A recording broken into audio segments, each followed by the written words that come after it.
วัสดีค่ะทุกคนนี่คือรายการเที่ยวไปสไตล์พี่แพมนะคะ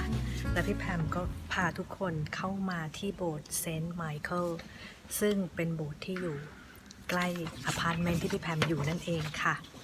จะเป็นสถานที่เล็กๆไม่ใช่วิหารใหญ่แต่อย่างใด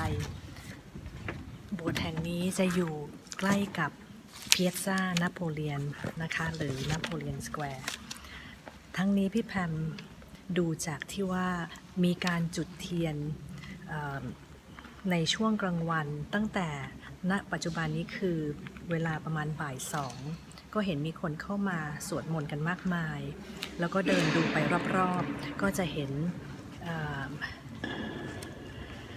มี shrine หรือว่าเป็นสถานที่ที่ทุกคนนั่งคุกเข่าสวดมนต์นะคะมีอยู่รอบๆโบสถ์นี้แล้วก็พอมองไปเห็นทางด้านหลังของพี่แพมเห็นไหมคะจะเป็นรูปปั้นของพระเยซูเจ้าที่อยู่บนไม้กางเขนและด้านล่างนั้นก็จะมีโลงแก้วที่บรรจุร่างของเซนต์ดาวิโนซึ่งพี่แพมได้อ่านประวัติแล้วว่าองค์เซนต์ดาวิโนนี้เนี่ยเสียชีวิตในปี1050นั่นคือปีคริสตศักราชนะคะเพราะฉะนั้นนี่ก็คือประมาณ1,000 ปีแล้วเขาก็ยังเก็บร่างท่านไว้อยู่แล้วทุกคนก็มาทำการสักการะอยู่ตลอดนะคะถือว่าเป็นองค์บาทหลวงที่มีความศักดิ์สิทธิ์ในสถานที่นี้เป็นอย่างยิ่งทั้งนี้เนี่ยพี่แพมจะขออนุญาตไม่ไปซูมใกล้ๆนะคะแล้วก็ไม่ไปถ่ายรูปไม่ไปทำความเอะอะอยู่แถวนั้นเพื่อเป็นการแสดงความเคารพนะคะต่อองค์บาทหลวงท่านทั้งนี้พี่แพมเท่าที่สังเกตดูจะเห็นว่าในโบสถ์แห่งนี้หรือวิหารเล็กแห่งนี้เนี่ยสถาปัตยกรรมก็จะค่อนข้างที่จะเป็นอะไรที่เรียบง่ายไม่เหมือนกับวิหารใหญ่ๆที่พี่แพมเคยเข้าไปดูนะคะแต่ทั้งนี้ความศักดิ์สิทธิ์เนี่ยก็ไม่แพ้กันค่ะเพราะว่าเท่าที่เห็นจะมีคนเข้ามาสวดมนต์มากกว่าในวิหารใหญ่ซะอีกค่ะดังนั้นพี่แพมก็จะขอฝากเซนต์ไมเคิลโบสถ์แห่งนี้ไว้ให้ทุกคนได้ชมความศักดิ์สิทธิ์ไปพร้อมกันค่ะพี่แพมขออนุญาตเล่าประวัติคร่าวๆนะคะวิหารแห่งนี้ได้สร้างขึ้นในช่วงศตวรรษที่8แล้วก็ได้ถูกบูรณะปฏิสังขรณ์ต่อเติมอย่างจริงจังในช่วงศตวรรษที่11ค่ะโดยองค์สันตะปาปาอเล็กซานเดอร์ที่2ซึ่งเป็นองค์บิชอปของลุคค่าในสมัยนั้นที่มีอำนาจมากและกว่าจะเรียบร้อยก็กินเวลายาวนานไปจนกระทั่งถึงปีคศ1383ค่ะส่วนประวัติของเซนต์ดาวิโนท่านเกิดที่อัลเมเนียส่วนจะเป็นในช่วงปีคศใดนั้นไม่ปรากฏเป็นที่แน่ชัดนะคะท่านได้สละสมบัติบริจาคทุกสิ่งทุกอย่างให้กับคนจนเพื่อที่จะได้หมดภาระในการดูแลแล้วก็มีโอกาสเดินทางไปแสวงบุญ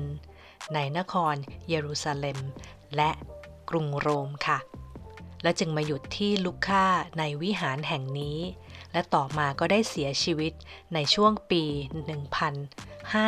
1050ซึ่งก็ได้ถูกบรรจุอยู่ในโลงแก้วอยู่ที่นี่ชั่วนิรันดร์ค่ะ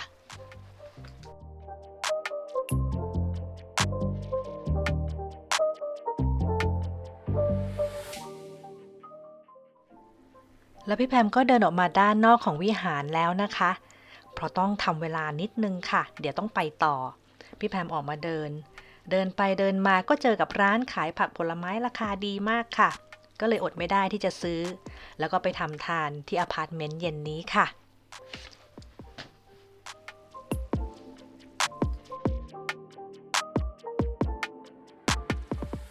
และพี่แพมก็พาทุกคนเดินมาถึง Palazzo Farner นะคะเป็นบ้านของอภิมหาเศรษฐีอิตาเลียนในยุคนั้นคฤหาสน์หลังนี้มีอายุราวๆ350 ปีได้ถูกสร้างขึ้นในปีคศ1667ค่ะ และเจ้าของแรกก็คือตระกูลโมริโคนีพี่แพมมาถึงแล้วนะคะ เดี๋ยวพาเข้าไปดูข้างในกันค่ะ ตื่นเต้นอีกแล้วบ้านสวยๆตามมาค่ะพี่แพมพาขึ้นบันไดไม่รู้กี่ชั้นต่อกี่ชั้น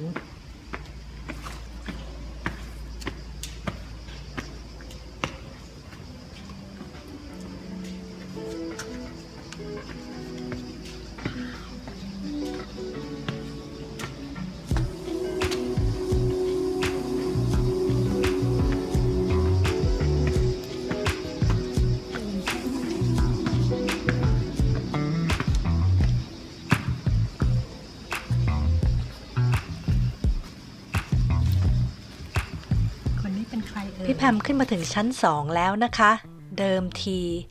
นี่คือห้องโถงต้อนรับ แต่ตอนนี้เขาก็ทำเป็นห้องจัดแสดงของใช้ประจำตระกูลค่ะ ที่พี่แพมกล่าวไว้ข้างต้นแล้วนะคะว่าตระกูลแรกที่สร้างบ้านหลังนี้ก็คือโมริโคนีแต่ก็ถึงจุดวิกฤตทางการเงินค่ะและก็ต้องขายคฤหาสน์หลังนี้ออกไปให้ตระกูลคอนทรนิสหลังจากนั้นก็มีการเปลี่ยนมือกันถึง 2-3 ครั้งค่ะจนมาถึงมือของตระกูลฟาเนอร์ตั้งแต่ปีคศ 1856 จนกระทั่งมาถึงปัจจุบันนี้ค่ะในสมัยก่อนคฤหาสน์หลังนี้เคยต้อนรับ VIP มากมายค่ะและหนึ่งในนั้นก็คือ Prince Frederick of Denmark และนอร์เวย์ที่เคยมาทัวร์อิตาลีและมาอยู่คฤหาสน์หลังนี้เป็นเวลาถึง3 วันค่ะและหน้าที่แห่งนี้เอง Prince Frederick ก็ได้พบรักกับสาวผู้ดีเมืองลูก้าค่ะที่ชื่อว่ามาเรียแมนดาลีนาเทรนตาและมาเรียก็ได้รับเชิญมางานเลี้ยงและทั้งคู่ก็ได้พบรักกันที่นี่ค่ะ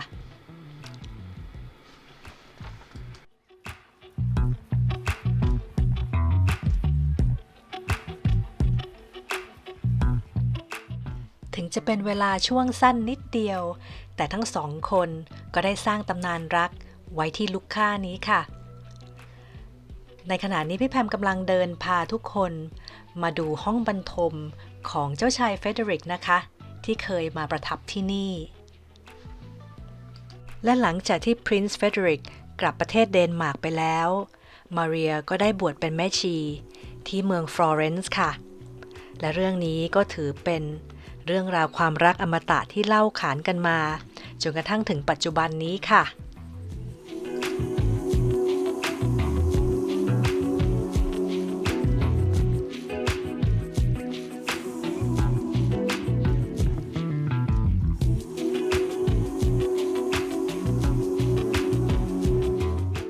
แล้วพี่แพมกำลังจะพาทุกคนเดินเข้าไปดูอีกห้องนึงนะคะพอพี่แพมเข้ามาในห้องนี้ก็เห็นว่าเขาจัดแสดงเครื่องมือทางการแพทย์ไว้มากมายค่ะเพราะหนึ่งในสมาชิกของตระกูลฟานเนอร์ก็คือแพทย์นั่นเองก็คือมิสเตอร์พีโตรฟานเนอร์ค่ะดูแล้วก็น่าจะเป็นหมอสูนะคะเท่าที่สังเกตจากเครื่องมือทั้งหมดนี้ค่ะ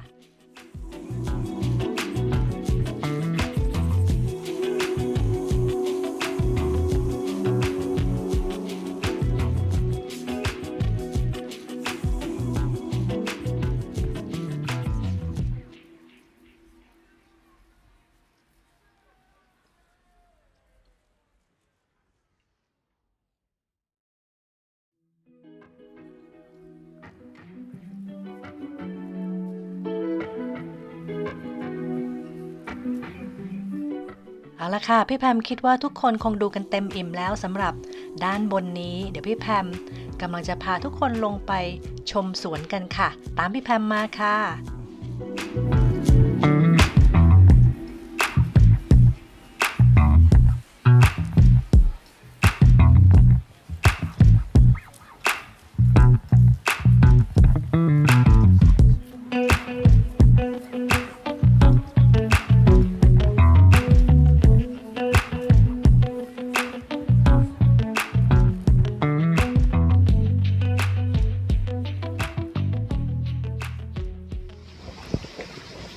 พี่แพมกำลังจะพาทุกคนลงไปด้านล่างเพื่อชมสวนแล้วนะคะตื่นเต้นมากเลยเขาสวยมากจริงๆ แพมขออนุญาตใส่หมวกแป๊บหนึ่งนะคะเพราะว่าแดดร้อนมากมาดูกันค่ะว่าสวนเขาจะเป็นยังไงบ้างตั้งแต่ปีคศ 1600 การจัดสวนของเขาค่อนข้างมีความโรแมนติกจริงๆค่ะและในสวนนี้ก็มีรูปปั้นอยู่มากมายค่ะและทั้งหมดนี้ก็คือรูปเหมือนของเทพทั้งหลายในจินตนาการในเทพนิยายกรีกโบราณค่ะมากันหมดเลยดูสิคะไม่ว่าจะเป็นเทพจูปิเตอร์จูโนวีนัสก็คิดซะว่ากำลังเดินอยู่บนสวรรค์ก็แล้วกันค่ะ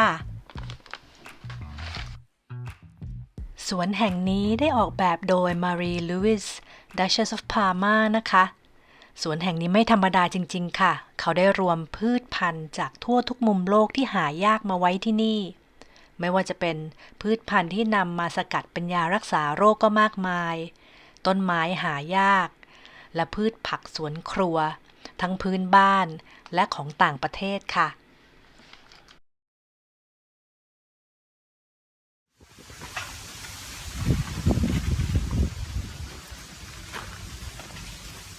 ทุกคนได้ยินเสียงไม้ไผ่กระทบกันไหมคะเวลาลมมา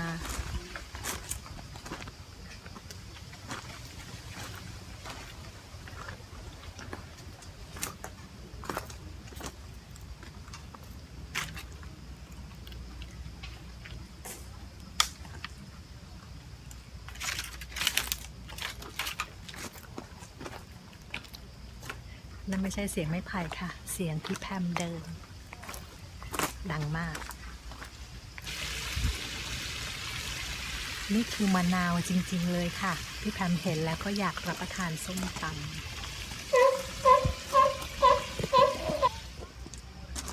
ทำให้พี่แพมอยากวาดรูปอีกแล้วต้องรอกลับไปบ้านก่อนค่ะที่นี่เป็นสวนที่เขาจัดกันเป็นเรื่องเป็นราวจริงๆนะคะทุกมุมเนี่ยไม่เหมือนกันสักมุมหนึ่งแล้วก็ได้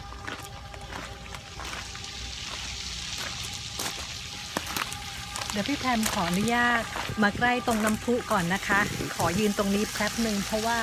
มันมีละอองน้ำวันนี้37-38 องศาค่ะยังไม่ถึง40แต่พี่แพมอ่านข่าวที่ในประเทศอังกฤษ40.2 ค่ะเพราะฉะนั้นโชคดีมากที่ได้มาอยู่อิตาลีและในวันนี้พี่แพมก็ต้องขอกราบลาทุกคนไปก่อนนะคะขอบพระคุณมากค่ะที่รับชมมาโดยตลอดแล้วเราพบกันวันอังคารหน้าค่ะสวัสดีค่ะ